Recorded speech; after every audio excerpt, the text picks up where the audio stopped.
Hello guys, this is your friend Naruto Fanfics 2.0 and we are back with a new fanfic. Which is what if Naruto built harem with Anko and Hinata, Naruto X Harem Part 1. And if you enjoyed this fanfic then please give me hype instead of comment and subscribe to my channel for more fanfic like this. And now let's start the fanfic. Naruto, age 12, was sleeping soundly in his apartment. It was after the second part of the Chunin exams and tomorrow he would start training for his match against Neji so that he could avenge Hinata. The obvious blonde hadn't noticed that he had started developing a crush on the shy Hyuga. The young boy woke up when he sensed that someone was in his bed, but before he could react, a sweet-smelling cloth was pressed over his mouth and nose while his arms were being pinned to his sides. MMMPH. His yell was muffled by the hand that was pressing the rug over his face. Naruto soon felt his eyes drop as he slipped into the darkness. His captor smirked when she felt her victim go limp. Time to take her new toy home and start playing with it. When Naruto woke up, he noticed that he couldn't move and that his arms and legs were spread apart. The blonde also noticed that he was. Once his mind was cleared of the effect of the chloroform, he noticed that he was laying on a bed and that his hands and feet were tied to the bedposts. Someone had also put duct tape over his mouth, muffling his screams. Naruto started thrashing, but couldn't break free. When he started to calm down, he noticed that he was in a room without windows and a lamp hanging from the ceiling, so at least it wasn't completely dark. Suddenly, the door in front of him opened and a woman stepped into the room. And it was someone he knew, Anko Mitarashi. She was dressed in a fishnet shirt and a pair of panties, nothing else. Her captive couldn't help but notice her and perky nipples under the shirt. In response to the sight, he started standing up, earning him a smirk from his captor. He sure was big. Anko walked over to the bed, swaying her hips seductively. This would be a night that would change both their lives. She had found the blonde too cute and his blood delicious. And after seeing his match against Kiba, she knew that she had to have him. Naruto would be not only her first student, but also her lover. In return for using him, she would teach him everything she knew about being a ninja. Before kidnapping him, she had of course tried to find out as much as possible about him. The things she found out, not all acquired through legal means, showed that his life had been very similar to her own. He hadn't even received proper education like the other genins. Everyone had treated him as an outcast, much as they had done to her when she first arrived. Luckily she had found a friend in the slightly older Kurenai Yuhi. Naruto's only friends seemed to be his teammates, and they were forced to get to know him because they were in the same team. Anko had also managed to overhear that her newest friend had the nine-tailed fox sealed inside of him. Some more investigation hadn't revealed who his father was, but she could guess based on his looks, but his mother had turned out to be her idol Kushina Uzumaki, and not only did she have a very powerful chakra, but she had also had a bloodline called Shoten, a bloodline that combined earth and Tiening chakra to crystallize things. The snake mistress already knew that she would have to teach Naruto the shadow clone's secret ability. But once he knew that they would be able to cut down his training that would usually take years to just a few days. She had chosen a kid with more potential than that Uchiha kid could ever have, and she was going to enjoy every minute of his training. Even though she had recently found out that her old teacher's teammate Jiraiya was back in the village and had plans to train the boy himself, he would have to wait it until after the exams. She saw Naruto first. She had now reached her prey and smiled seductively at him. The Jonin had even put on pink lipstick and mascara to look more sensual. Anko straddled the younger boy and leaned down so she could lick and blow into his ear while rubbing her over his chest, causing Naruto let out a small sound that was muffled by his gag. She stopped licking his ear and moved her head so she was face to face with the child. The young woman slowly traced her fingers over his cheek while keeping her seductive smile. Her other hand started to play with one of his nipples. MMMPH. She smiled at his gagged voice. It turned her on. Anko ripped the duct tape off Naruto's mouth and just as he was about to scream she pressed her lips against his, kissing him passionately. It was time for her to reveal why she had kidnapped him in the first place. Once she had removed her mouth from his, she hand-gagged him so that she could talk without interruptions. Anko couldn't help but feel excited about pressing her hand over the young blonde's mouth. Okay kid, here's the deal, I studied up a little on you. You have a lot of potential, and I want the credit for helping you unlock it. That's why I'll be training you until the final part of the Chunin exams. In return for letting me do this, I will not only give you experience and help you get girls, I will also reveal everything I know about your mother. Anko removed her hand from her captive's mouth and stood up at the side of the bed with an expression that clearly showed that she wanted an answer. Immediately, Naruto thought for a moment. This crazy girl wanted to train him so bad that she would give her body to him. Not only that, but she held a clue to his mother, or at least, that was what she claimed. How do I know that I can trust you? Anko thought for a moment. The young orphan didn't have any experience of people who wanted to teach him anything, at least not willingly. How about this? I'll tell you everything I know about your mother now, and you promise to take me up on my offer. I heard that you never go back on a promise. That sealed the deal. Okay, I accept your offer if you untie me. His request was accepted. 1 hour later they were sitting in Anko's kitchen. Anko had brought over a set of clothes for Naruto while she kidnapped him. She had also put on a short skirt, eating breakfast that she had prepared while the new teacher revealed everything she had found out about Kushina Uzumaki, including why she had gone through all the troubles kidnapping him. The reason was excitement. Luckily, she had already contacted the Hokage and told him she was training the young blonde. Your mother, Kushina, originated from the hidden Whirlpool village and moved here when she was just a little girl. Shortly after, her village was destroyed because the other villagers feared the Uzumaki clan's skills with sealing techniques. I come from a clan that was so skilled with seals that other villagers feared them. Naruto asked in astonishment. Yes, seals can be very dangerous, especially in the hand of masters such as the Uzumaki clan. So you'll be teaching me about seals then? I can teach you a few basics, but seals aren't my specialty. Quote. So, then, what are you going to teach me? You'll see, but let me first continue the story. Okay, Naruto was getting eager to hear more about his mother. Now where was I? Oh, yes, Kushina came to this village to become the village's next Jinchuriki. Quote. Jinchuriki. Yes, a Jinchuriki is a person who has one of the legendary tailed beasts sealed inside of them, like the nine-tailed fox. Wait, are you saying that the nine-tailed fox was sealed inside my mother? Naruto's attention was bigger than ever. Yes, she took over after her predecessor, Mito Uzumaki, was growing too old. So all containers of the nine-tailed fox were from the Uzumaki clan. Yes, but you're the first male. Quote. Naruto pondered for a moment about what he had been told while Anko took care of the dishes. It was the least she could do after what she had done to him. Now then, she said, interrupting his thoughts, let's get started with your training. Quote. The two of them were soon standing outside a place that Naruto knew all too well. Why are we back at the Forest of Death, Anko-sensei? Anko smiled sweetly at her young student, a smile that both scared him and turned him on. Because here we can train without anyone seeing you. After all, you don't want anyone to get a peek at the fourth Hokage's legacy. Naruto nodded. It did make sense. Neither of them noticed a beautiful young blonde girl with blue eyes that had overheard them. The fourth Hokage's legacy is hidden in the Forest of Death. She thought. That may help Shikamaru in the last part of the exams. After all, if it was hidden in here without anyone finding it, it must be extremely valuable and well protected. Quote. One thing did however seem pretty strange to Ino Yamanaka as she followed the teacher and student back into the forest.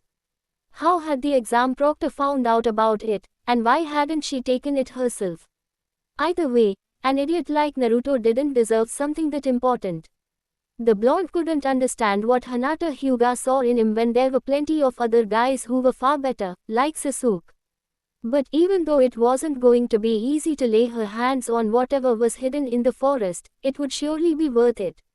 Ino just had no idea how much her life would change before she would come out of the forest again.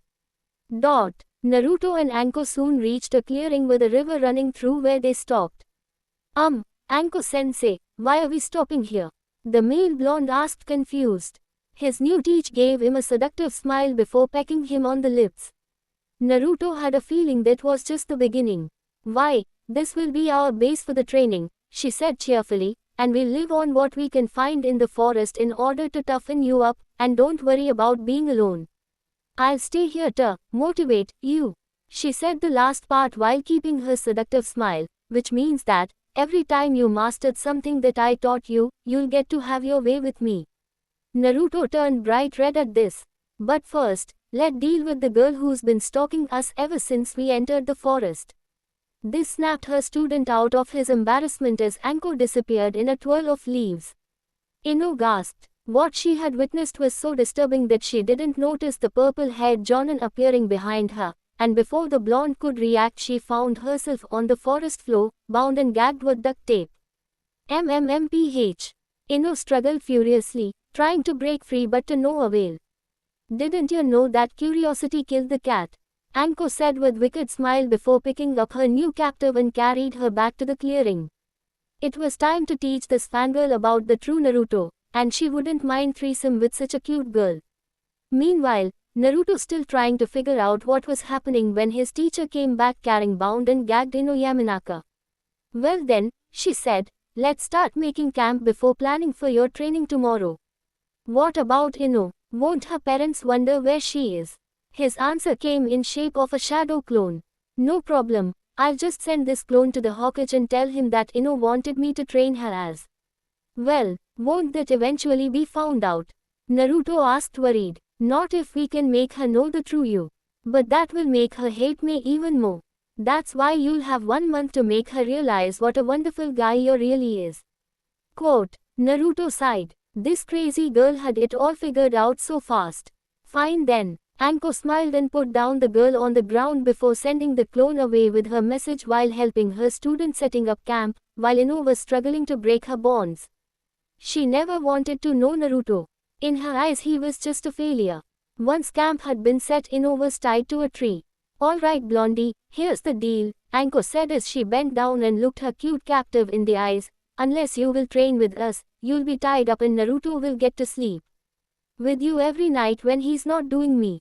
The only way for you to get out of it is not only to train with us, but to do better than Naruto. Now, do we have a deal? Ino thought for a moment. This crazy woman would actually let Naruto rape her. She sighed and nodded. It was Naruto after all, how hard could it be to do better than him? Anko smirked. The stuck-up blonde had no idea what Naruto could do when trained properly. The next day training started. Ino had gotten out of sleeping with Naruto, but even though her gag had been removed she had stayed tied up so that she wouldn't try to escape. This had forced someone to feed her, and that someone was Naruto. Luckily Anko had helped her with the toilet. Their first exercise was water walking. Ino had already learned that thanks to Asuma, but Naruto was struggling with it. The blonde girl couldn't help but laugh at how pathetic he looked trying over and over again, though she did blush a little when he took off everything but his boxes, but she was quickly put in place by a hard slap from his teacher.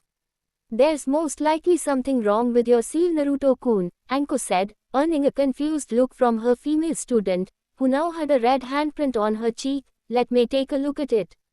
Quote, Naruto nodded and channeled his chakra to the seal. One look was all she needed to realize that someone had tampered with it, and the thing that didn't belong there. She had seen the real seal when she was studying up on him, and that was an addition to the seal, and it reeked of Orochimaru. Fortunately for Naruto, Anko could break it, restoring the seal back to its original form. Once the seal had been restored, Naruto had no problem walking on water, making Ino very surprised. It was time for some answers. Hey, what kind of seal can make that kind of difference? She asked. The other two looked at each other. The woman whispered something into Naruto's ear and the blonde causing the blonde to blush before thinking for a minute, then he nodded. She could tell his training partner his secret. Well Ino, the purple-haired Jonin said with a mischievous look, I'll tell you if you promise to become Naruto-kun's girlfriend. Ino gasped, causing Anko to laugh. Don't worry, I was joking, you'll only have to become his girlfriend if you tell someone else this without Naruto's permission. Now it was Ino's turn to ponder. Was the secret really that big? She looked over at the boy in question and noticed his sad look. Come to think about it, why was Naruto the way he was? He was always trying to show himself off to others, like he never had anyone to praise him. The blonde girl gasped. Even though she had been running after Sasuke, she had never seen anyone being even friendly to Naruto. All the grown-ups seemed to hate him, and she had a feeling it wasn't because of his pranks. Ino always had someone to help her grow as both a person and a ninja, but she couldn't remember ever seeing anyone help Naruto with anything. What if he had to learn everything practically on his own? That would explain why he never seemed to get any better, because no one told him how to improve. She had always had her parents, but Naruto had always been an orphan who didn't even know who his parents were. He was forced to grow up without any friends or family, something she doubted that she would have been able to do. The young mind reader suddenly saw Naruto in a whole new light. He wasn't a spoiled prankster that everyone thought him to be, he was just a lonely child who wanted to be accepted. Suddenly, Sasuke Uchiha didn't seem so special any longer. Sure, he was an orphan, but at least he knew where he came from, and because of that he had always had people accept him. He was too spoiled to be boyfriend material. She would rather have Naruto as a boyfriend. Ino nodded. I'd rather die than tell anyone without Naruto-kun's permission. Both people were surprised. Ino wasn't just saying it, she actually meant it. Ino decided that it now was Naruto's turn to open his eyes, and realized that he was too good for someone as shallow as Sakura Haruno. He didn't deserve having his heart broken. But first I want to know why you like Sakura so much when she not only have eyes just for Sasuke, but barely sees you as a friend, she said. The male blonde thought about what Ino just said, and realized what she said was true. What did he find so good about the pink-haired girl? The answer was simple. Sure, she was pretty and smart, but she only saw Sasuke. In her eyes Naruto Uzumaki was just a failure. It was time to start looking for love elsewhere, like with Hinata. She seemed to like helping him and she didn't seem to be a member of the Sasuke fan club. The aforementioned boy nodded to his teacher, who started to explain everything she had found out about the cute boy she had offered to train. Meanwhile, Hiruzen Sarutobi, the third Hokage, was sitting in his office doing paperwork while wondering how Anko would train Naruto. He didn't doubt that she would take it seriously, but she sometimes had a tendency of overdoing things. Then there was the fact that the Mizukage was coming because she wanted to see the last Uchiha in action against the son of the Kazekage. She even promised a peace treaty for the trouble, a request that a true Hokage could never deny, and the Mizukages, including the third, were never known for backstabbing allies. Suddenly Anko Mitarashi came running into the office. At first Sarutobi thought it really was her, but then realized that she wouldn't leave her student, so it was most likely a shadow clone. The clone dropped a note on the desk before dispersing. The old man took a look at it and groaned. Now she was training Ino Yamanaka as well. What was she thinking? She even suggested invoking the Clan Restoration Act for Naruto. The third decided it would be better to inform Inoichi about his daughter's whereabouts before going back to work. Ino was surprised at what she was hearing. Naruto's life had been a lot more complicated than she had realized. How could he still trust people after everything he'd been through? His personality made him the most exciting guy she had ever met. The blonde boy wasn't just boyfriend material, he was husband material. The girl finally understood what Hinata saw in him, he was definitely worth getting to know. While Anko had been telling about Naruto's secret, the aforementioned boy had gathered some food and had just returned with a few abbots. While the meat was being cooked over the campfire, the Jonin talked about chakra and all that was related to it. She also talked about Naruto's bloodline that allowed him to crystallize things. A very dangerous ability that could settle the battle in seconds. After lunch was finished they started to learn taijutsu, well Ino was anyway. Naruto was using shadow clones to learn nature transformation, and with his rate he should be able to use his bloodline in just a week.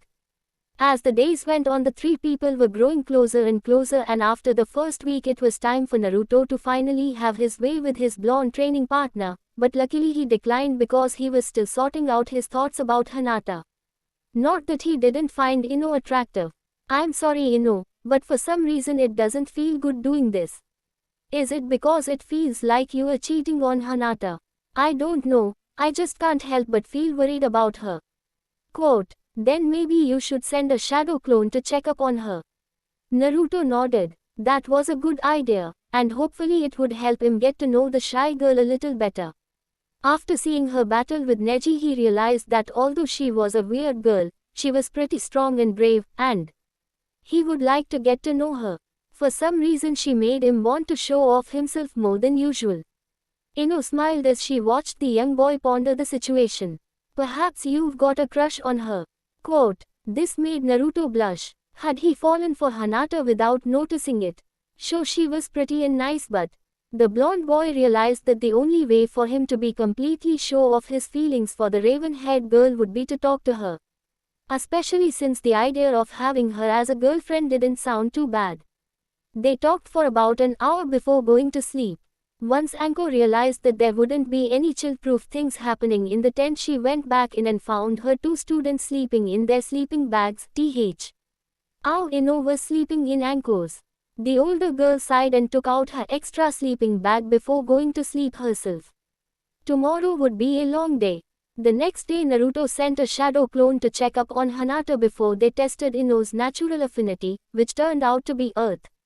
Then they tested Naruto's just for fun, but discovered that Naruto had a third affinity other than Earth and Lightning, namely Wind. It makes sense that someone with a bloodline that combines two natures has those two as natural affinities. This confused Anko. His mother had only left the crystal style, which meant that his second bloodline had to come from his father, whoever he had been. What does it mean when you have three nature affinities? Ino asked. That means that Naruto has at least one other bloodline. The Jonin answered. Then what is it? The teenage boy asked curiously. I don't know, so we're just gonna have to find out. Anko was really excited about finding new bloodline. They still had 1 week left before the finals, and so far she had managed to get Naruto farther than any of his previous teachers. That knowledge made her smile. This would show all those fools what this kid was capable of. By lunchtime Naruto's clone had arrived at the hospital where Hinata was, only to find out that she had just been signed out. As the clone went to the Hyuga compound, it suddenly found its head nestled between two soft things. The clone had been so focused on getting to Hinata that it hadn't looked where it was going and ran into the chest of a beautiful woman with red hair. May I ask you why you have your head between my? The woman asked with a smile, but you could tell that she was dangerous. I'm sorry. I wasn't looking where I was going. The clone couldn't get away fast enough. The mysterious beauty watched him run away with a smile on her lips. How dare he defile the Mizukage? The man beside her said. Calm down, Aoi, she said. Don't forget that that boy is the last of his clan and therefore my future husband. If the Hokage allows you to invoke the Clan Restoration Act, a boy beside her said. That's why I will tempt the cute boy with my body in the Hokage with a permanent alliance. And you think that will work? Aoi asked. Of course. My spies have reported that Naruto grew up without love, and love is something I can offer him, especially after his battle with Zabuza. He's definitely a guy in my taste. Of course the Mizukage knew that the Hyuga heiress also had her eyes on the blonde, but she didn't mind. The CRA, Clan Restoration Act, required at least 4 wives, and the younger girl was definitely worthy of becoming one of Naruto-kun's clan members. Of course Hinata had an advantage. She had known the blonde longer. Too bad she was so shy, but as a fellow clan member May would be more than happy to help her. Now she just had to find 2 more candidates. The shadow clone finally arrived at the Hyuga house. The only problem now was how to get in without being seen. The Hyugas didn't exactly like him. Luckily he was an expert at sneaking around, so getting to Hinata's room turned out to be easier than expected. The clone found the target of his trip lying on her bed looking at a framed photo of him, though it looked like the picture had been taken without him knowing it. Oh, Naruto-kun, she said, why can't I tell you how much I love and admire you? Quote. The boy couldn't believe what he was hearing. Hinata Hyuga was in love with the most hated guy in the village. At least now he knew where all the unsigned Valentine's Day chocolate came from. The only problem now was what he would do now. Would he say hi to Hinata and try to start a conversation, or? The clone slapped his head. Of course he would say hi. The whole point of coming there was to get to learn more about the shy girl. He knocked on the window, startling the girl. Hinata couldn't believe that the boy of her dreams was standing outside her window. Had he heard everything she just said? She blushed so much that she almost fainted. Once she had calmed down, she opened the window to let the boy in. They both sat down on the bed, but neither one knew what to say. Naruto had never dealt with a girl who was in love with him. He began to doubt his feeling for Sakura even more. She had never been as nice to him as Hinata. The girl had even tried to help him cheat during the first part of the Chunin exam. Naruto then decided to give up on Sakura and give Hinata a chance. The raven-haired girl deserved it. So, what kind of things do you like? The clone asked, hoping to start a conversation. They talked for about an hour and decided to go on date after the exams. Before the clone dispersed, it gave the girl a kiss on the cheek. That became too much for Hinata, who fainted. Once the real Naruto received the memories from the clone, it became clear that he wanted to become more at least friends with Hinata, which was why he would take her out for some ramen after the exams. But he also couldn't stop thinking about the red hair that the clone had run into. He got the feeling that he hadn't seen her for the last time. The rest of the week passed by quickly and Ino found herself becoming Naruto's friend, and she didn't even mind it.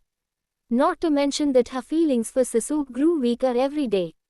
This made her wonder if her feelings for the last Uchiha was just a crush. The other blonde also found his feelings changing. Sakura wasn't the girl of his dreams any longer, and Ino was becoming more of a friend than his female mate had ever been. Anko smiled at the two blondes as they were nearing the exit of the forest. They had grown considerably this past month, and Naruto had even discovered that he had a second bloodline, Ice Release, which allowed him combine wind and water to create ice. Too bad he didn't have time to learn how to use it. That was something she had to leave to Jiraiya. Anko just hoped that the old man wouldn't turn him into a pervert, though part of her thought that the idea of a perverted Naruto having his way with her didn't sound too bad. Unfortunately, she preferred to be the one in control. The three suddenly found themselves outside the gate, with the finals being the next day. After Ino had given Naruto a peck on the cheek, she ran towards her home to say hello to her parents. Meanwhile, the Jonin gave her student the key to her apartment and told him to go and get his things because they would be living together from now on, as long as he helped with the chores, which Naruto thought sounded reasonable, though he had a feeling the nights would be anything but safe. Afterwards, Anko was on her way to the Hokage Tower to give her report, and boy would the old man be surprised over the dead last's progress. The night before the finals, the third Hokage got an expected visitor, Anko Mitarashi. After reading her report on the two blondes training, he couldn't believe what it said. If Naruto had such potential from the beginning, then the reason why he had done so badly in school had to be because the teachers had sabotaged it for him. Ino had also grown considerably. It even seemed as she had started developing feelings for Naruto, even after hearing about the nine-tailed fox. Sorry that I forgot to add that in the last chapter. And to add to his headache, the Mizukage had approached him earlier that day and suggested a permanent alliance if the CRI was invoked in favor of Naruto Uzumaki and she got to be one of his wives. The old man sighed and looked at a small cylinder in his hand. It contained a red fluid. It was the Sharingan in concentrated form. Sarutobi had acquired it shortly after the Uchiha massacre in order to prevent it from falling into the wrong hands. The result now laid in his hand. Because it was combined of all of the Uchiha's Sharingan, it was probably the most powerful Sharingan that wasn't the Mangekyo Sharingan. The third had wanted to give it to Naruto as a compensation for everything the village had put him through, and it seemed that the time was now. Problem was that with Orochimaru planning something in the finals being the next day, it had to wait until after. He had the feeling that this would be his last battle, and he needed the Sharingan in safe hands until it was safe enough to inject it into Naruto, and the only place he could think of was with the Mizukage. She had been a childhood friend of Naruto's mother, and those two had trusted each other with their lives, which made her his godmother and the most reliable person to entrust with Naruto's gift. Mei had already been informed of the situation, and they both agreed that when the war began she would avenue to take the cylinder back to the hidden mist and wait there until Naruto came to get it. He knew that he would have to inform Anko about it as well, but he could do that tomorrow. Right now he was very tired, and he would need all his strength for the war. At least he had secured Naruto's future. Naruto had to admit that Anko's bed was both bigger and more comfortable than his old one, and he sure wasn't complaining about his new roommate. He knew she would like to rape him if she could, but he had an important day tomorrow and she had respected Hat. But that didn't mean that they couldn't cuddle a little. During dinner, the purple-haired girl had informed Naruto about the Clan Restoration Act, which both he and Sasuke were allowed to invoke since they were the last members of their clans. This also included that they both needed at least 4 wives. So part of their discussion was who he would choose. The blonde had already decided that Hinata was a good candidate, and Anko was really good at seducing him. Ino was pretty for a 12-year-old girl, but they were only friends, right? This left room for one candidate more. Luckily Anko had a volunteer. The Mizukage. Yes, a marriage with her would ensure an alliance with the Hidden Mist. I've also heard that she's quite a looker who just like you possesses 2 bloodlines. How old is this woman exactly? She's in her late 20s. The Hokage has also informed me that she's an old friend of your mother. Quote, she knew my mother. This got Naruto's attention. Yes, so she can tell you a lot about her. But we've never even met. Why would she want me and not the last Uchiha? Oh, but you have met her. Quote, I have. The blonde was getting a bit confused as he caressed Anko's, causing her to moan. Yeah, according to her you ran into her the other day. You even got to feel her, something that no other man has been allowed to do. Quote, the Jonin was now kissing and licking the younger boy's body as he tried to remember who the Mizukage could be. Then it hit him, the red-haired beauty that his clone had crashed into. His teacher, lover had been right, she was quite the looker. Though she did scare him a little. The two of them went to sleep, looking forward for the match tomorrow. Ino Yamanaka had some trouble sleeping. This past month had been such an eye-opener. Naruto Uzumaki, the most hated guy in the village, had turned out to be one of the most fantastic and lovable guys she had ever met. She even preferred him in front of Sasuke, and she suddenly found herself hoping that he would one day court her instead of the Uchiha. This revelation shocked Ino. After spending so much time with the blonde idiot, she had fallen for him, though she doubted that her feelings were as strong as Hinata's. Speaking of Hinata, the blonde girl wondered how the Hyuga heiress was doing, especially after Naruto's clone had visited her. Was there a chance that the two girls could share him? Probably not. Ino was a girl that the raven-haired girl had a good reason not to share anything with, especially not Naruto Uzumaki. The girl sighed. Hinata was a nice girl, but when it came to Naruto she behaved so differently, there was even a chance that she would never forgive the Yamanaka for what she had done to the boy of her dreams. Ino knew that she would have to talk to Hinata tomorrow and settle this. They both sincerely liked the same guy, and unless they shared him then one of them might be heartbroken, and she didn't want that. The young girl fell asleep, preparing herself for the upcoming day. The next day Ino managed to catch up to Hinata as she was heading towards the stadium to watch the finals. Hey Hinata, wait up. The aforementioned girl turned around and looked at the blonde as she caught up with her at the training ground. Can I help you with something, Ino-san? The bustier girl asked her, trying to hide her dislike of the young girl who had always treated Naruto as bad as everyone else. Ella, listen, I have something I have to tell you about Naruto.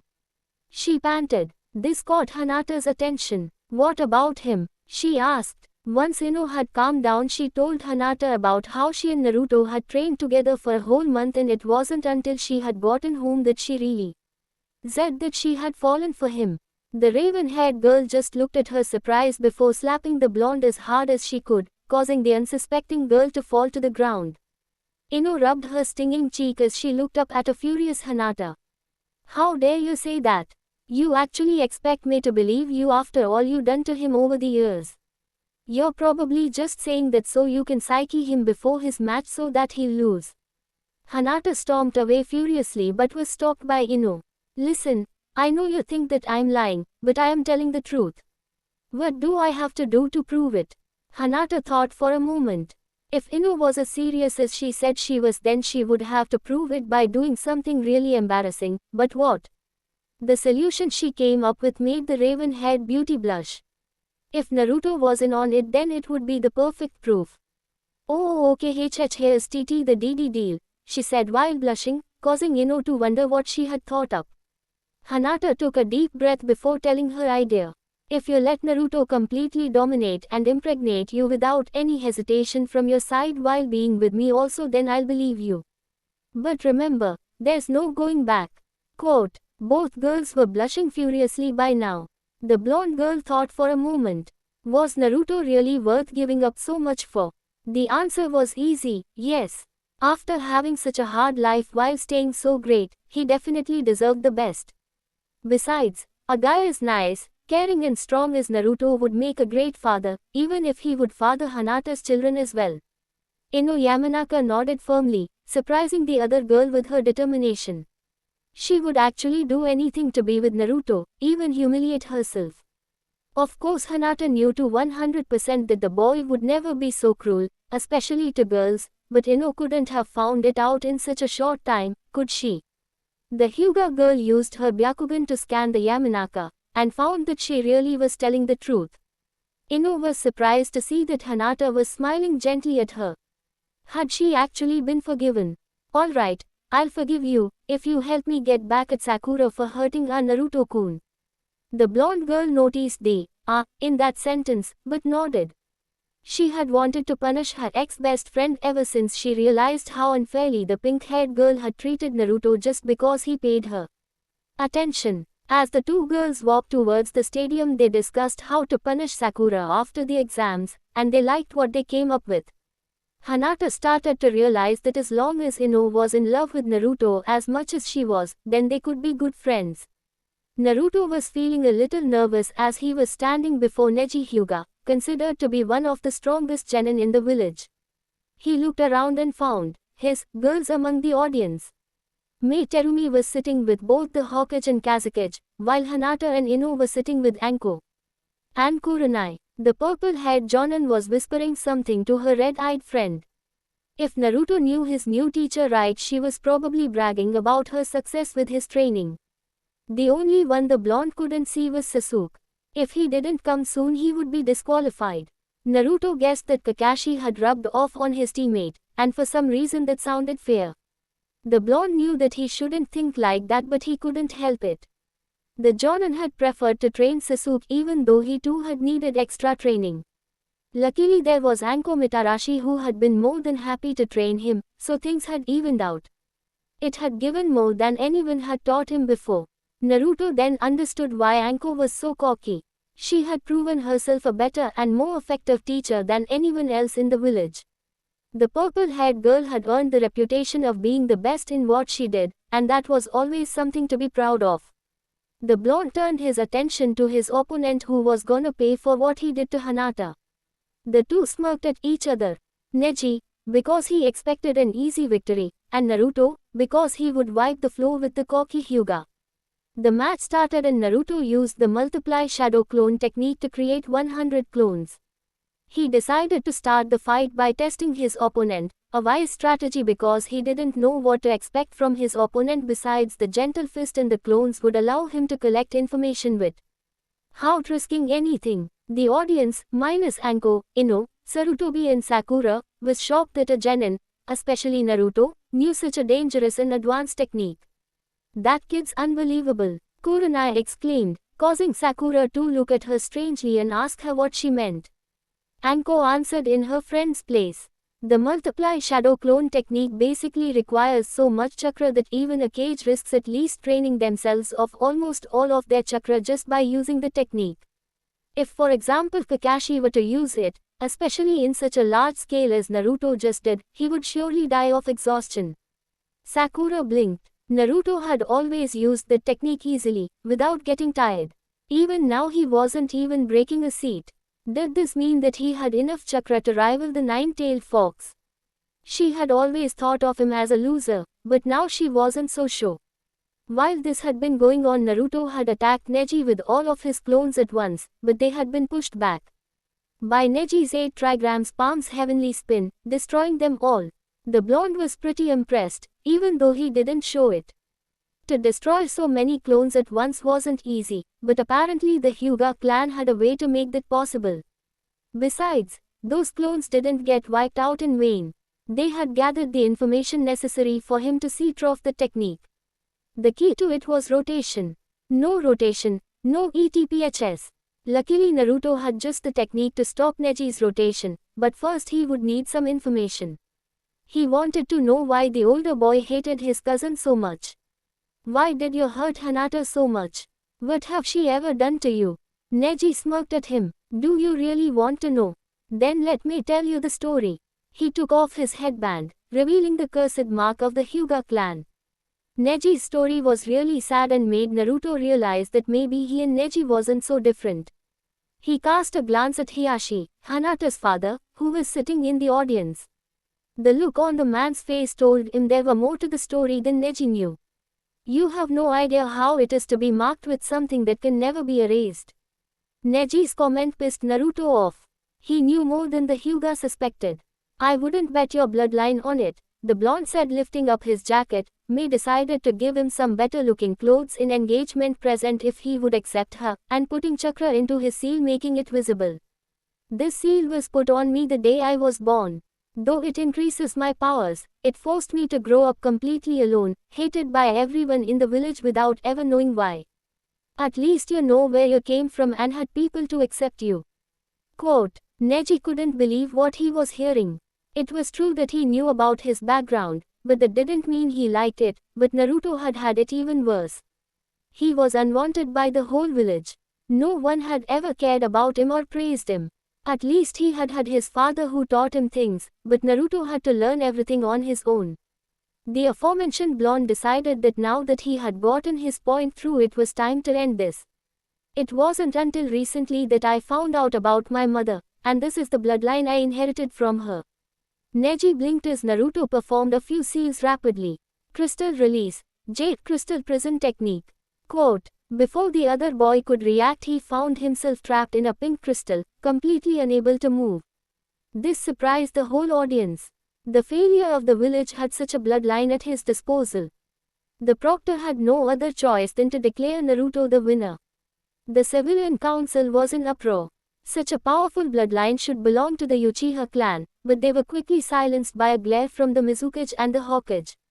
Sakura was dumbfounded. Since when did Naruto have a bloodline? Then again, no one seemed to know about his parents, so it made sense that he had an unknown bloodline. Hinata was also impressed. Naruto didn't attack for real until he had all the information he wanted, and then he finished it in Sekko. NDS, he definitely deserved to become a Chunin. Anko and Ino were smirking. They knew that the boy would get an easy victory, and judging by the Hokage's satisfied look, his promotion was secured. Once Naruto had returned to the seats and sat down with his girls, it was time for Sasuke's fight. Problem was that the Uchiha still wasn't there, so Gaara won by walkover. This irritated Orochimaru, who was actually disguised as the Kazekage. His plans were ruined, and it was all because of Kakashi. He sneaked a look at Naruto. The boy had grown really strong and was also a big obstacle. He would have to improvise or else it would be over. Among the audience was a blonde, beautiful woman with big. She was usually well known, but she had disguised herself as a 12-year-old flat-chested girl with red hair, glasses and freckles. That woman's name was Tsunade, and she was very impressed by what she had seen. Minato and Kushina's son had acted as a true Chunin with the way he had battled, and judging by the look on her former teacher's face, the boy could be sure to become one. Not to mention that he was kind of cute, but too young for her. She usually avoided the village, but her curiosity over the son of the fourth Hokage intrigued her to come and watch, and so far she had been nothing but impressed. His teacher had to be a real genius for the blonde to be coming this far. Of course, Tsunade didn't know that Naruto, under the tutelage of Anko, had become a master in seducing women, and if he wanted her, then he could and would make her attracted to him, making her ignore the age difference. It was finally time for Sasuke's fight, but the boy was nowhere to be seen. Naruto cast a glance at his opponent, but Gaara showed more like annoyance than satisfaction. This meant that he didn't have anything to do with the Uchiha's absence. Orochimaru tried to delay the fight, but Mei was getting restless and wanted it to continue, and Sarutobi had to agree with her. So Sasuke Uchiha was disqualified, much to everyone's annoyance. This meant that Gaara would advance without fighting and would be Naruto's next opponent. Gaara was not happy. He had been looking forward to the battle, but at least his next opponent was strong, maybe even more than the Uchiha. Most of the audience was glaring at Naruto, as if he was the reason their favorite couldn't fight. Sakura would have joined them, but the glares from two Jonins and two of her former classmates shut her up. They wouldn't let the pink-haired girl accuse Naruto for something that he hadn't done. Kurenai found herself taking the same side as Naruto's fan club and harem, which surprised her. The raven-haired older beauty had to admit, though, she really admired Naruto for showing her such a professional and impressive fight. He would go far. Anko looked at her friend who was glancing at her blonde student, and couldn't help but giggle a little. Seemed like her friend was also developing an interest in Naruto. The match continued to Kankuro and Shino, but the puppeteer declined as to not reveal his puppet's abilities beforehand. This left his sister Temari to defend their families and their village's honor. She just wasn't looking forward to her opponent. The blonde beauty from the desert believed that this guy wouldn't even try and this would be an easy victory. Boy, would she be surprised. It became a battle of the brains and Shikamaru turned out to have the upper hand the whole time, but in the end, Temari was declared the winner due to the fact that Shikamaru ran out of chakra. She had to admit, though, he sure was smart. Now it was Naruto vs Gaara and Shino vs Temari, and that was the moment that Kakashi and Sasuke made their entrance. The Uchiha wasn't too happy about the fact that he had to wait until the next exam before he got another chance at promotion, and it was all Kakashi's fault. He looked at Naruto, who was standing ready to fight the opponent that he was supposed to fight, and gave him a look that told the blonde naughty. Oh lose, Naruto, if you don't become a Chunin I won't forgive you. Sasuke added a friendly smile to his teammate. Even though he knew that it was a joke, Naruto nodded with a smile. He had no intention of losing. Besides, Gaara was stuck in the darkness and he was the only one who could get him out of there. Kabuto, who had disguised himself as an Ambu, realized that now was the time to act, but before he could send the signal he was kicked into the wall behind him by Guy, who had arrived with Lee. Orochimaru realized that it was over and decided that it was time to escape, but Mei noticed this and used her lava release to burn the disguised Sound Quartet and stopping the snake in his tracks. Meanwhile, Tsunade had released her disguise and cut off Kabuto's nerves, leaving the spy immobile. Orochimaru wasn't defeated just yet. Using the summoning jutsu, he summoned Manda, the king of snakes. This was enough reason for the attack to start.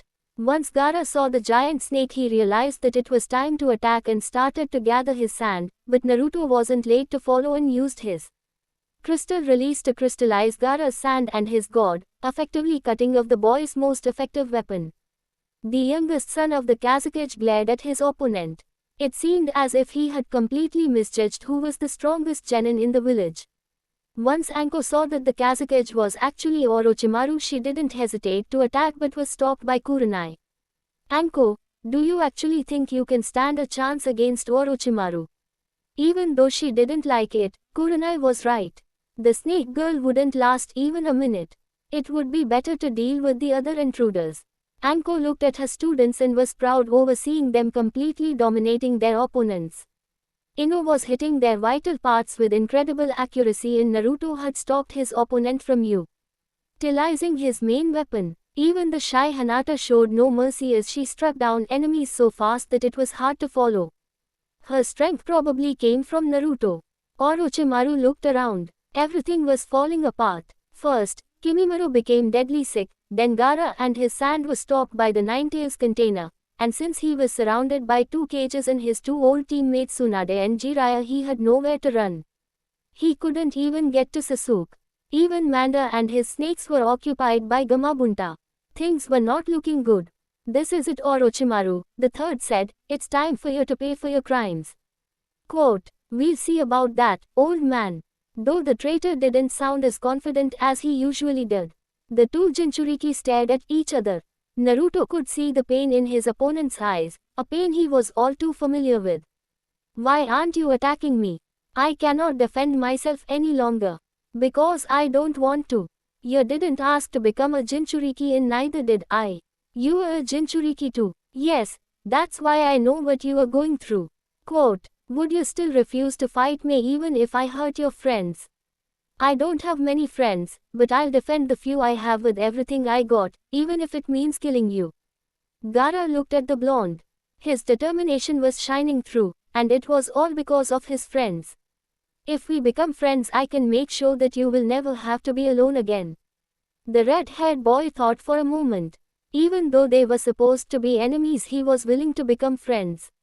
The thought of having a friend and never be alone again did sound tempting. And he could see that Naruto was dead serious. He decided to give it a chance since the pain of loneliness was getting nearly unbearable. Fine, let's try it. He reached up his hand and Naruto didn't hesitate to shake it. Both boys smiled at each other and Gaara felt Shikaku losing his influence. The boy knew that he could finally start sleeping again. Once Naruto had freed the sand, the two boys worked together with Gamabunta and easily forced Manda into submission, which led the two boys into writing a contract with the snake. Of course, Manda would be waiting for the right moment when he could kill his contractors and avenge his defeat. The boys then started to take care of more enemies. The battle between Shino and Kankuro took place after all in the forest, but ended in a tie with Shino being poisoned and Kankuro being covered in bugs. Shikamaru was once again facing Temari, but since he had run out of chakra he didn't feel like fighting, not that he had wanted to anyway. The blonde girl was observing her opponent. He was definitely smarter than her, but she was stronger. It had been proven when she won due to her endurance.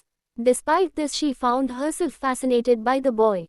Even though he was lazy, he fascinated her. She was considered one of the smartest kunoichi in the village, but he truly gave her a run for her money. The two of them could have really smart children. The desert flower blushed. Did she just think about having kids with the possibly laziest ninja ever? So are you going to attack or what? She looked up and shook her head. No, I have more important things to do than hang around a guy who doesn't even seem to want to be a ninja. Temari then left to find another opponent who was actually worth fighting, though she was sure she would never forget that lazy guy. Shikamaru looked after the fleeing girl before sighing. She was so troublesome, though she was kind of cute. He blushed at the thought. What was he thinking about the enemy? Sasuke had already killed 10 enemies, but he was still feeling unsatisfied. He had failed to become a Chunin and the so-called dead last had apparently won his match without getting a scratch. The black-haired boy could feel his jealousy growing inside of him. Naruto didn't deserve to get this far. He was supposed to spend the rest of his life struggling to catch up to the Uchiha. Sasuke decided to deal with Naruto once he got an opportunity. Hinata was feeling on top of the world as she and Ino struck down one enemy after another. Her admiration for Naruto had inspired her to try harder than ever, and she knew that she was going to try even harder once she had completely recovered. Ino wasn't doing worse than her raven-haired rival. Anko had taught her how to effectively use poison, and by striking her opponents with poisoned weapons she was practically wiping the floor with the enemy. The beautiful blonde had decided that she would give up on Sasuke, since he was nowhere near as nice as Naruto. The only thing that remained was to find out how she truly felt about the two boys. Despite being completely outmatched, Orochimaru decided to at least take the third with him, and he knew the right jutsu for that. The snake immediately leaped for Sarutobi and grabbed his left hand while making signs with the other. Twin snakes mutual death jutsu. Two snakes came out of Orochimaru's sleeve and bit both men, injecting them with poison and causing both of them to fall down dead. The other three looked shocked at what had just transpired. Orochimaru had committed suicide and taking the third Hokage with him. Jiraiya stood there with a sad look. His teacher was no more. Mei feared that the villagers would probably find a way to blame this on Naruto and understood that the boy had to be taken to the hidden mist for his own protection. Tsunade could barely contain herself after what she had just witnessed and immediately went to the battlefield where she began beating enemy ninja to death. By nightfall every sound ninja was dead and every surviving from sand, minus Gaara, who was protected by Naruto and who in turn was protected by both the Mizukage and the remaining Sannin, arrested. Hidden Leaf had been victorious, but at a high price. The funeral for the Hokage and all the fallen leaf ninja brought the whole village, along with the Mizukage and her bodyguards. Naruto and Gaara were also there, despite that the rest of the village didn't want them there, but since they were protected by ninja of the highest authority, which included the Ninen, 2 ninja, the Mizukage and the 2 highest council members, they couldn't do anything. The same night there was a quiet dinner in the Hokage mansion between Naruto, Anko, Ino, Hinata, Kurenai, Tsunade, Jiraiya, Mei and Sarutobi's former teammates. Mei finally decided to break the news about what was going to happen now. Listen, after everything that has happened, Naruto's life will be in danger as long as he stays here in the Hidden Leaf, which is why I will take him back with me to the Hidden Mist. Quote, wait a minute, Ino exclaimed. Why would Naruto's life be in danger and why do you have to take him with you? Because that the villagers are going to blame Naruto for losing the 3rd Hokage as well, which means that they will be more hostile than ever, and since I'm an old friend of Kushin, Naruto's mother, I see it is my duty to protect him from such threats since the Leaf Council obviously failed. The 2 oldest at the table looked down in shame. And in order to help him restore his clan, I will become his wife. Quote, everyone was shocked at the Mizukage's confession. Naruto, she said looking at the boy, since you are the son of my best friend and have proven yourself to be both a wonderful ninja and person, I'll be happy to become your wife and the mother of your children. Quote, both Ino and Hinata immediately stood up as they realized that the older woman was completely serious. Then we'll come to, they said at the same time in a tone that showed that they knew exactly what they were doing. Ino herself was completely surprised at her decision. Well, Anko said with a smile, I have to admit that this could be interesting, so I'll come with you as well. Now Kurenai stood up. If Anko and Hinata think that highly of him, then I too will come along so that I can see for myself. Quote, both Naruto and the elders could barely understand that several women were ready to abandon their village for a 12-year-old kid. Now it was Tsunade's turn to speak up. Well, with so many girls you'll need at least one who is good with medicals, so I guess I can become a part of this family as well. Jiraiya couldn't believe the luck of that boy. He really didn't want to miss this. Well, as the boy's godfather I should get along as well so that I can train him. Mei wasn't late in understanding the real reason why he wanted to come along. If you try something perverted, then I'll castrate you without sedation. She said this with a smile. The old man gulped. She definitely sounded dangerous. I understand, he said nervously. Naruto had a hard time understanding what had just happened. He was going to move to another village and start a family with 2 beautiful women. Well, 1 beautiful woman and 1 beautiful preteen girl. So he did the only thing he could think of at the moment. He fainted. Anko smiled at the unconscious boy. His new life was just about to begin, but first they had another task, to find a new Hokage. The next day Hinata and Ino decided to put their punish Sakura plan into motion. They would be leaving the next day, so they didn't exactly have a lot of time. Of course they decided to keep everything a secret from the others. They hid themselves in their target's room, awaiting her arrival. They didn't have to wait for long as Sakura entered her room. Now it was time to strike. Ino immediately jumped out of the closet where she and Hinata had hidden themselves and grabbed onto the surprise girl, quickly tying a bandana over her eyes. Hey, what MMPH? Her scream was muffled as Hinata pressed a rug over the girl's face. Sakura struggled as hard as she could but found herself losing consciousness before she was forced to succumb to the darkness. The 2 girls looked at their sleeping victim. It was payback time. When Sakura woke up, she noticed that she couldn't move. Once she had regained consciousness, she noticed that she was She was lying on a bed with her hands and feet taped to the bedposts. Someone had also taped her lips, muffling her screams. Her vision was completely dark and she realized that her eyes had also been taped shut, leaving her completely blind. The pink-haired girl struggled furiously but found herself completely helpless. What was going to happen to her now? Just then she found her flat, preteen chest being massaged. The hands felt like they belonged to someone her own age. MMMPH, MPH, HMPH. Sakura's screams for help was muffled by her gag. Suddenly she felt someone capturing her nipples in their mouth and between 2 fingers, roughly sucking and pinching them. The 12-year-old girl then understood that she was going to get raped.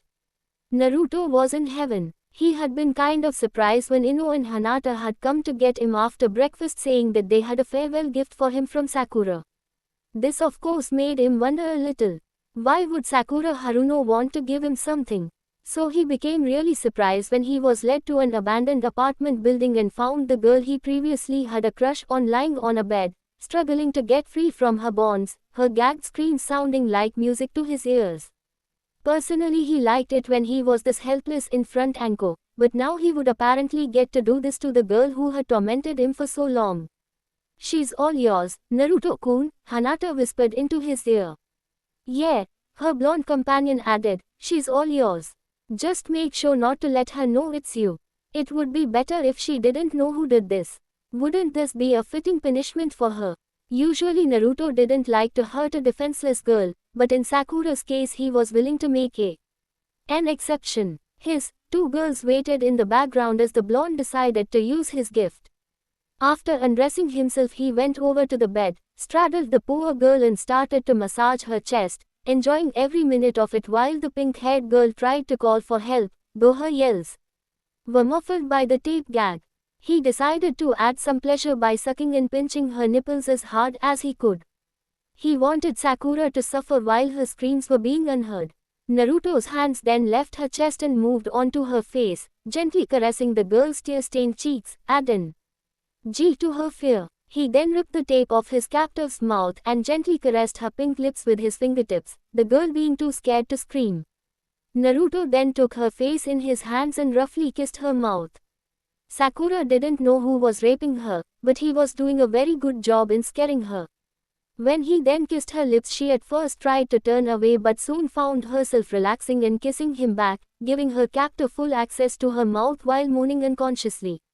Naruto suddenly pulled away slowly, watching the pretty girl panting before once again taping her mouth shut. The blonde then continued to place kisses from her cheeks all the way down to her ankles. Now it was time for the real fun to begin.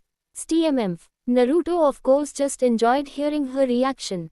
He then pulled his face away from the girl's most intimate part and instead placed the tip of his other head at the entrance before forcing it in, causing Sakura to let out her biggest scream yet. MMMMPH. Naruto pumped in and out of the bound girl, enjoying her muffled screams to the fullest. After 10 minutes the two of them come together before the blonde fell down on his victim, both of them sweaty and panting. As Naruto looked at Sakura's panting face, he smiled. He finally got revenge for all her abuse. He then pulled out of the girl and turned around, and was quite surprised to see Ino and Hinata with their panties down panting. They had apparently masturbated while watching Naruto rape their former classmate. He had just been too busy to notice. Once the three of them had redressed, Ino chloroformed Sakura before untying her and leaving her to take shared shower at Naruto's apartment. Sakura had her clothes in the room so she would be okay, but Naruto still left a shadow clone to keep an eye on her. He had gotten his revenge and didn't want her to get into any more trouble. He did find himself kind of guilty, but convinced himself that they were now even. When Sakura woke up, she found herself still, but free. The girl looked around the room and found it completely empty except for the bed and her clothes that were lying in a nice heap on the floor. After putting on her clothes again, she decided to sneak home and take a shower. The last thing she wanted was for people to find out that she had been raped. She just needed a good story, like that she had remembered an important appointment in the last second. What bothered the pink-haired girl the most was that she had eventually found herself enjoying it. Being completely tied up, helpless and violated had made her excited. When did she become such a Sakura Haruno would have some serious thinking to do later. Naruto was looking around his apartment one last time. It was time for him to start a new life in a new village, and he would probably never come back here again. He had no regrets though. He had always hated this village. Luckily all his things had been packed into sealing scrolls, so it was only the leaving part left. The boy looked at his watch. He would be having one last dinner at the Hokage mansion along with Tsunade, Anko and Kurenai. The other two would be spending time with their families, who had to accept that the girls wanted a new life with the blonde boy. They had even declared to him after Sakura's punishment that they both along with the Mizukage had fallen for him and were willing to share him, mostly because they had come to respect each other and the older woman too much to fight over one guy, unlike when Ino had been so naive that she had fought with her best friend over a guy who wasn't worth it. So now Naruto had 3 girlfriends, fiancés, Ino Yamanaka, Hanata Hyuga and Mei Terumi. So, are you coming or what? Naruto turned around, facing Anko. She was dressed the same as always, but he thought she looked good anyway. He had heard her talking to his 3 girls about permission to rape him, a thought that surprisingly excited him. Even though he preferred to be the one in control, he had enjoyed himself when Anko had him bound and gagged up. And he almost raped. Maybe that was something he only thought could work with the snake woman. Anyways, after some pleading they had finally agreed to let the older girl have their boyfriend as they had discussed some other details, but Naruto had already left by then. He just hoped Anko wouldn't ravish him until they got to the hidden mist. Yeah, I'm ready, he answered as he and his 4th lover walked towards the Hokage Tower for one last meal before they would depart in secret early the next morning. The talk during dinner was mostly about their escape plans. The council would be extremely dangerous, especially since the old warmonger Danzo had been elected as the new Hokage and he would do anything in order to turn Naruto into a weapon. Luckily he had no idea that they would be gone by 1 p.m. the next morning, which meant that they would have to go to sleep shortly after dinner before meeting outside the gates. Anko had volunteered to sleep with Naruto in order to make sure that he got up in time. Most people had a bad feeling about this, but hopefully the Jonin would be able to control herself. Luckily Anko didn't try anything inappropriate, so Naruto got to sleep peacefully for a couple of hours. Well, as peacefully as he could considering the fact that he would be moving to another village and marry 3 beautiful females. By the time of departure the whole group stood outside the gates, very tired, taking one last look at the village. Both Ino and Hanata had left messages to their parents, although Hanata doubted that either her sister or father would care that she was gone. Okay then, let's get moving, Mei said and the group followed her. Good thing she had given the council the wrong departure time. Little did Naruto know that he would get one last girl before they arrived at their final destination. By lunchtime the group, consisting of Naruto, Anko, Tsunade, Hanata, Ino, Mei, Kurenai and Jiraiya, had reached a small village by the border between fire and water. Next they would need a boat to reach the island where their destination was, but first they decided to have lunch at a nice restaurant. At this pace they would reach Hidden Mist by sunset. As the group ordered, Naruto of course ordered ramen to his fiancée's embarrassment and amusement. A group with headbands that showed that they were from the Hidden Cloud village came in. They were led by a large man with dark skin and glasses and a rapper's attitude. His name was Killer Bee, the Jinchuriki of the 8 Tails and younger brother of the Raikage. His team consisted the blonde and busty Samui, the dark-skinned and hot-tempered Karui and the overthinking and philosophical Omoi. When Samui noticed the Mizukage and her company, she thought it would be a good idea for her teacher to go over and greet the important woman, especially since she seemed to be in company with 2 Sannin. He was the Raikage's little brother after all. The older man refused at first, but when she threatened to tell her that he hadn't greeted a Kage on his behalf, Killer Bee had no other choice but to go over and greet the beautiful woman. Samui sent her other 2 teammates a look that told them, "Be quiet or else." The group led by Mei looked up as the team from Hidden Cloud approached them. "Yo, hello Mizukage." Killer Bee's greeting embarrassed both his team and the group.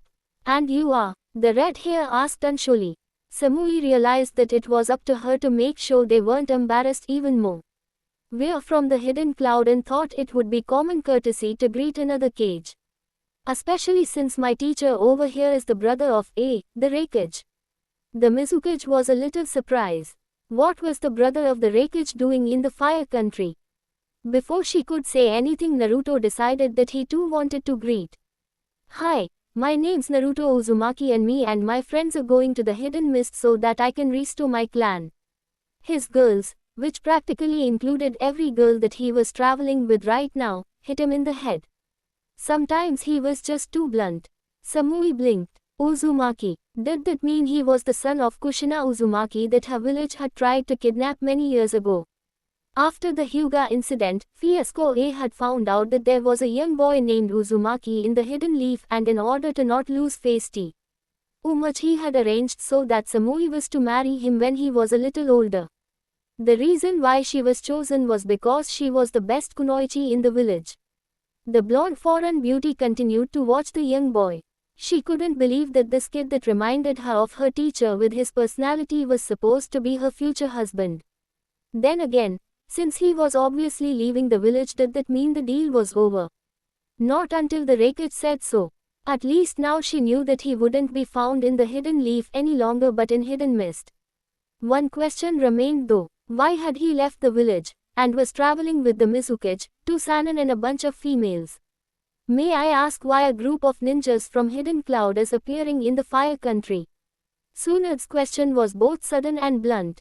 Why, we were just finishing a hot mission when we decided to take a shortcut through these beautiful lands. Since when is that a crime, baby? One slap later and Killer B found himself on the floor. You've got to be the rudest guy the first have ever met. You don't call a woman like me those kinds of nicknames unless you're her lover. Quote, Samui quickly started to apologize for her teacher's rude behavior. I'm extremely sorry, Tsunade-sama. She bowed as deep as could without losing her balance. Not even his own brother can do something about his behavior. Quote, the older busty blonde nodded. Apology accepted. Team Killer B sat down at a table next to them and ordered some food for themselves. Meanwhile, Karui decided to ask the question that had been on the team's minds. Why have all of you left the Hidden Leaf to go with the Mizukage and revive a clan in the Hidden Mist? That is classified information, Jiraiya said as politely as he could without sounding rude. So we're gonna have to leave wondering? Omui asked. Mei nodded. I'm sorry, but considering what have happened lately, this is something that can only be known by the people involved in the matter. Quote, this made Samui even more curious. Luckily for her, she had a paper that made her one of the people involved. A marriage contract between her and Naruto Uzumaki, signed by both the Reikage and the Hokage. She was forced to always carry it with her in case it needed to be invoked before the groom had turned 16. The blonde bombshell took out the piece of paper and handed it to the Mizukage, who read it with wide eyes before returning it. Fine then, the red hair said, but what we are about to tell you must stay between us, got it? Samui nodded. I understand, and I'll promise my team won't tell anyone about it. Hey, what's going on here? Karui asked a bit loud. What was that paper? Naruto decided to add a few words himself. Yeah, how are they involved in this? The Mizukage saw that both groups were curious. She sighed and looked around. It didn't look like they would be overheard, which was a good thing. Okay, first answer. Apparently Samui here was arranged to marry Naruto shortly after a certain incident. Everyone had heard about the Hyuga incident, so they figured out that was it. The marriage contract was signed by both the Reikage and the third Hokage, and even though Sarutobi is dead, the contract is still valid. She took a pause to let everyone take the information in. Killer B and his team couldn't believe what they were hearing. The third Hokage was dead. The girls were shocked to hear that not only would they have to share their Naruto with yet another female, but one from a village that would do anything to gain more power. This would be hard to accept. Hey, how did the old man kick the bucket? The Jinchuriki from Hidden Cloud asked. Naruto answered that question. He was killed by one of his former students, a guy named Orochimaru. Luckily that snake died with him. You could tell that Naruto missed the old man. Mei decided to cunt.